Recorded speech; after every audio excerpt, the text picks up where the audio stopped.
Herzlich willkommen zu einem neuen Video. Heute zeige ich euch ein schnelles und einfaches Rezept für ein Schnitzelbrötchen mit Remouladensauce.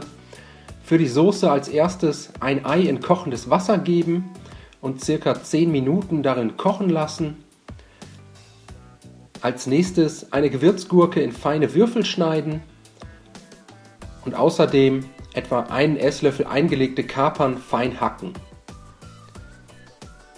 Das Ei nach etwa 10 Minuten vom Herd ziehen, gut mit kaltem Wasser abschrecken und danach abpellen und ebenfalls fein würfeln.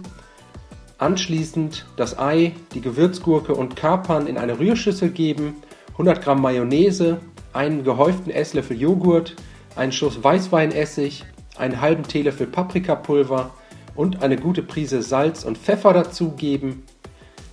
Alle Zutaten danach einmal gut verrühren und die Soße bis zum Anrichten zur Seite stellen. Weiter geht's mit den Schnitzeln. Dafür verwende ich hier 500 Gramm Schweinelachs. Zunächst in 4 gleich große Scheiben schneiden. Das Fleisch anschließend nacheinander in 2 Bögen Frischhaltefolie einschlagen und jetzt mit einem Fleischklopfer oder Plattiereisen, alternativ könnt ihr auch eine kleine Pfanne verwenden, behutsam flach klopfen, bis sich die Fleischoberfläche deutlich vergrößert hat.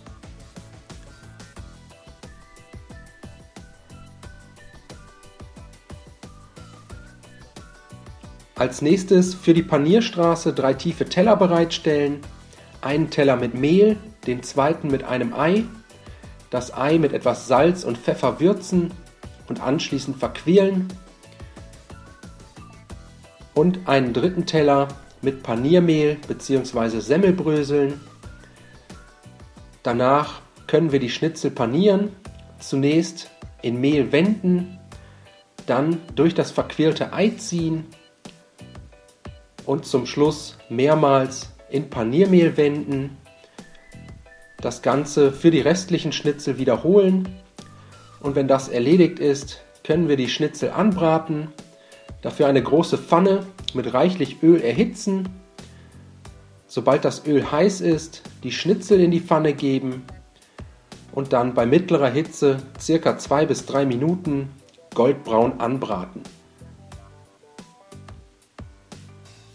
Nach ca. 2 bis 3 Minuten die Schnitzel einmal wenden und danach von der anderen Seite für weitere 2 bis 3 Minuten zu Ende braten.